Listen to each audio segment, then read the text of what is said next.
let's get to another entire section of like the education that you're providing. So we talked about the economic kingdom and some of the main deciders, which is like the big deciders are monetary policy and Castle, Powell, and the fiscal policy, which is like Castle Congress, Castle President, U.S. government.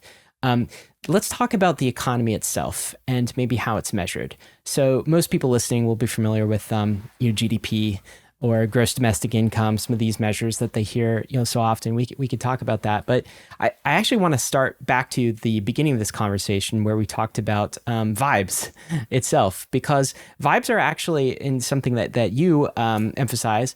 They're also a way to measure the economy. And maybe one way of measuring this is consumer confidence. So I'm not quite sure that encapsulate vibes, but you say things in your book, and you said this before, like vibes are the economy.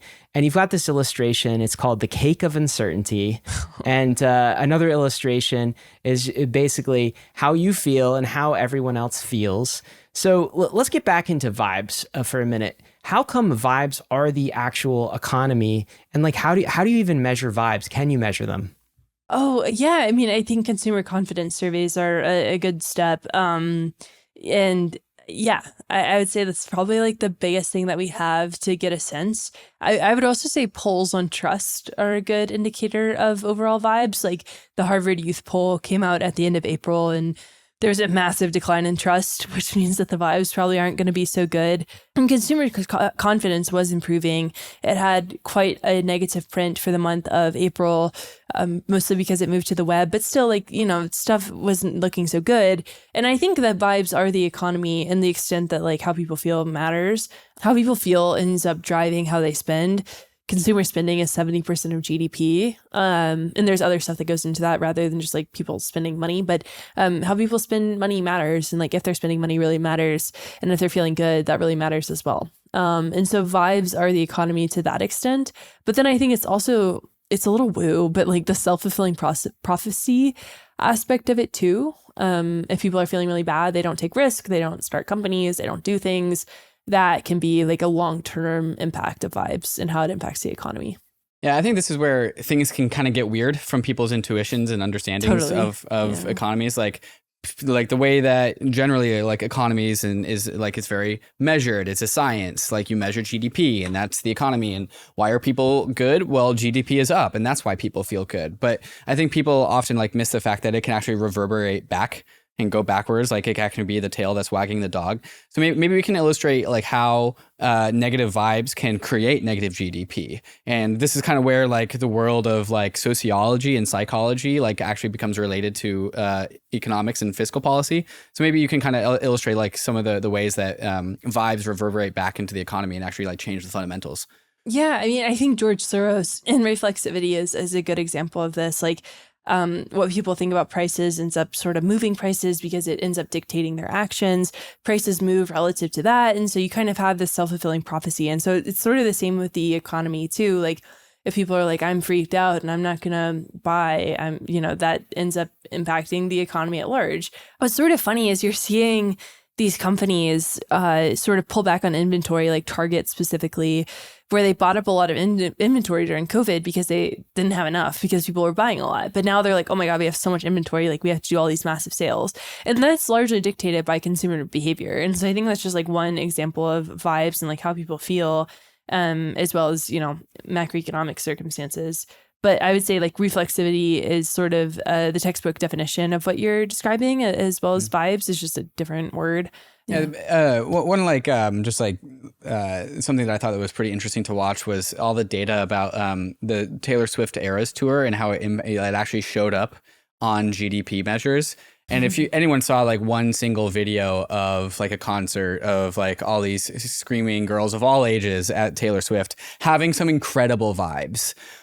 Just like that show like transcended, just like it was an international vibes all over the place, everyone having a really good time, and then it actually like shows up in positive GDP numbers. Right. And I think there's like a pretty like direct correlation there. It's like vibes were had, people want good vibes, so they pay for a Taylor Swift concert ticket, they go, they have good vibes, they buy the merch, they go out with their friends, they have a good time, and then the GDP numbers go up. Maybe you can like kind of unpack that relationship a little bit well, just like the demand for good sentiment that people want and the actual like showing up in GDP numbers. Yeah, it's funny that you mentioned her because a couple of people have mentioned that Taylor Swift should be like a Fed economic tool. Like we should release her when the economy needs stimulation because she was a little bit inflationary. I think specifically it was like maybe Sweden, and her and Beyonce are coming at the same time, or maybe at separate times. So like both times, like the Swedish economy or the Swiss economy perhaps was like, oh my God, like this is so inflationary for our hotel prices. And so yeah, like that's a very good example, and I'm glad that you brought it up of how the vibes can sort of impact. I think for her, like she's an interesting case study of culture, like religion and what people are seeking from the things that they consume. But yeah. People spent like $1,300 on the whole experience. People built special outfits. Like there was a museum that put together a Taylor Swift exhibit, and they had their best day in 60 years because of that. And so if people like really are excited about something, they're going to find a way to spend money on it. And then that will show up in the economic numbers because they're spending money and they're feeling good about it. And they're going to invest in this service, which is Taylor Swift and her concerts. And so I think that was like such a huge economic boon. She's in Europe now, and people are flying to Europe to go see her. Another economic boom. And that's like, we saw people shift from spending on goods to spending on services. And Taylor Swift is just one example of that. But it's kind of like the post-COVID YOLO economy is what some are calling it, where people want to consume experiences. And that's very good for the economy, because when you consume an experience, you consume a restaurant, you consume a hotel, you consume clothes, you consume transportation. So it's an all-encompassing thing versus just buying a shirt. Well, you introduce yourself as like somebody who explains markets and economies from like a very humanist standpoint in the introduction of this episode. And the takeaway that I kind of have from this is like, this is a really good case study of like Taylor Swift, for example, or just anyone with talent who like has a show that people buy tickets for and like do consumption as a result of. Like there's some lesson there about like individual agency and the ability to like increase the GDP of their local environment. And like Taylor Swift is kind of like the archetype of this. Like she did it for the entire world. But like one of the like vibes that I get from your content is like individual ownership and responsibility about like how to change one's like local state of being. And like the lesson I think from there is like in like one person can improve the economy. Like look what Taylor Swift did. Now, not everyone has to be Taylor Swift, but I think it does illustrate the power that one has to influence the economy in like their local regional area. Yeah, I wrote a piece on this recently. I've been like really into the idea of trust lately. That's been like my post-book endeavor, is figuring out why we hate each other. And which is fun. But agency is a big part of that, I think. Like there's sort of a decline of agency. We've seen it since 2020. Gene Twingy, who wrote iGen, documented it. People feel like they don't have the capabilities or the tools to make the decisions that they want to. So they end up stuck, which is kind of the opposite of what you would expect, especially for you all, like in a crypto, internet era.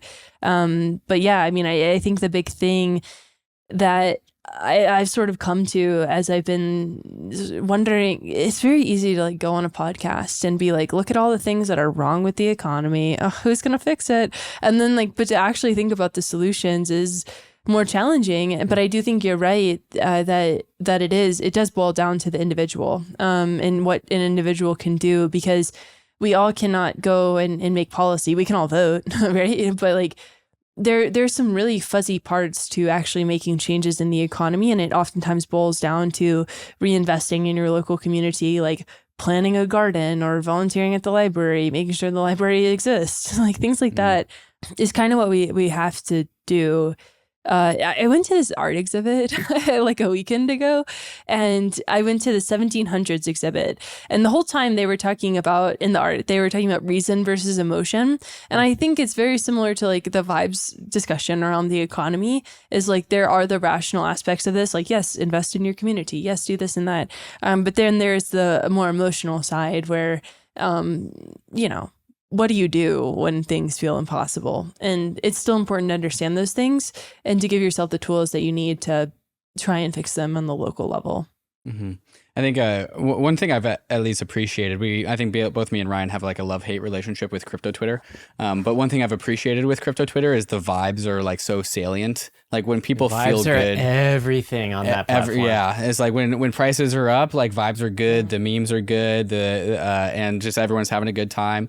When prices go down and they continue to go down, then like things get really nasty, and it's like a very easy thing to feel once you're on crypto Twitter a lot. You have this idea in your book called vibe markets as vibe reflectors. And like I said, crypto has this like full, like totally naked. It's so easy to understand like people's sentiment in crypto because like it changes on a whim as a result of like the very volatile crypto markets. But maybe you can unpack the whole like markets as vibe reflectors take. Yeah. I mean, I think it's exactly what you're saying is the markets do end up reflecting how people feel about the circumstances, crypto specifically, like, prone to speculation in some pockets. But I think that's the big thing is, GameStop just went up again at time of recording on May 21st, now it's back down. But like last week, it was up crazy because Roaring Kitty tweeted like 50 memes. And those are vibes. That's not reality. And so I think that's like kind of the takeaway. I don't enjoy that take, but I think it's true. It's like one of those things where it's like, I wish the fundamentals mattered a bit more, but like you just look at the stock market and you're like, all right, what's happening here? And it's better than it was, but like still things like GameStop, you're like, that's not real. Have you converged, Kyla, on this idea that vibes are fundamentals? Like, are they like one in the same sort of thing? Because this is like a constant question that we have in our sort of sorting out. Some people are like, no, the vibes are the fundamentals. Like the memes are it's all memes all the way down. Yes. There's a sector of meme coins in crypto where like the investment philosophy is you go into the telegrams and you buy the coins that have the funniest memes and you sell when the memes stop making you laugh. Yeah. I know. What was it? Joe Biden? Joe Biden? Joe Biden. Yeah. Yeah. But I hate that. I'm sorry, but I think I'm just like too much of an idealistic where I'm like, no, the world's good and perfect and everybody is rational, and like obviously not. Like I'm not rational, but I think that like I think it more so frustrates me as it does for everybody who's kind of like I'm invested in crypto and like I pay attention, but it's kind of like what the heck. But it makes sense. Like it makes sense that memes would take over because like memes are a sense of reality in a world, the post-truth era, right? Like nobody knows what to believe in, so why not believe in like a Doge? And so I think you're right to the extent that vibes are fundamentals. But with companies, it's like, okay, this company makes no money and has no products. Like, should it be trading like this? Maybe. I don't know. It's if I'm saying that vibes are the economy, it probably would make sense to say that vibes are the stock market too. One thing that politicians I feel like have been tapped into for a long time, this might be like more tangible to a broader audience, is like gasoline prices and how people feel on the back of high gasoline prices, because it matters. And also I feel like it matters maybe more than it fundamentally should, because gas prices are just so visible. And for some reason, everyone talks about it. It's like small talk. It's like one of the categories of like you talk about the weather and you also somehow, for whatever reason, talk about like the price of gas. And I don't know, I'm not in like the gas price talking subculture, but like there's people I know just are always talking like about the price of gas. And when gas, gasoline price at the pump went up like above like, I don't know, $8, something like this in place in California, like there's memes and just like all sorts of things about it. Is the price of gas another example of like the vibe economy and how this works? And have politicians kind of figured this one out? So there's a newsletter called The Briefing Book, which is very good. And they wrote this piece called The Bad News Bias in Gasoline Price Coverage. And media loves gasoline prices. So I think it's not only that you're seeing like this neon sign on every street corner because we're such a car dominant culture in the US that like you're on a road that has a gas station most of the time if you're on a road. But also like it's media loves it. They love talking about gas prices. And gas prices are funny because it is something that people end up spending a lot of money on because people drive everywhere in the US. The relationship that people have to their car is very personal. And so I think that's like one part of it. But yeah, it's funny. Like politicians are definitely tapped into it. They'll be like, gas prices are high under this guy. You don't want him. Get me. I'll make it cheaper to frack. And it's like, what? And the funny thing is that gas prices, the reason that they're high going into the summer is because we switched to a different blend. So we switched to sweet summer crude, which is like a different sweet blend. Summer crude? There are blends? I don't know my gas flavors. This sounds like my coffee. Yeah, that sounds lovely. I'd love some sweet summer crude. You would like to drink some gasoline. But no, we switched to a different blend. And then there's also maintenance on the refineries. So gas prices, and also people travel more. And so the gas stations are like, raise those prices because demand goes up. And so there are like actual reasons that gas gets more expensive at certain times of the year. But like, explaining, we're switching to a different blend. That's not as exciting as being like, no, the politics, right? And so it's totally a political talking point. And it's a media talking point as well. To continue leveling up your crypto game, then you need to get on the Bankless newsletter. It's the world's most popular crypto email and is completely free. Just click below to sign up.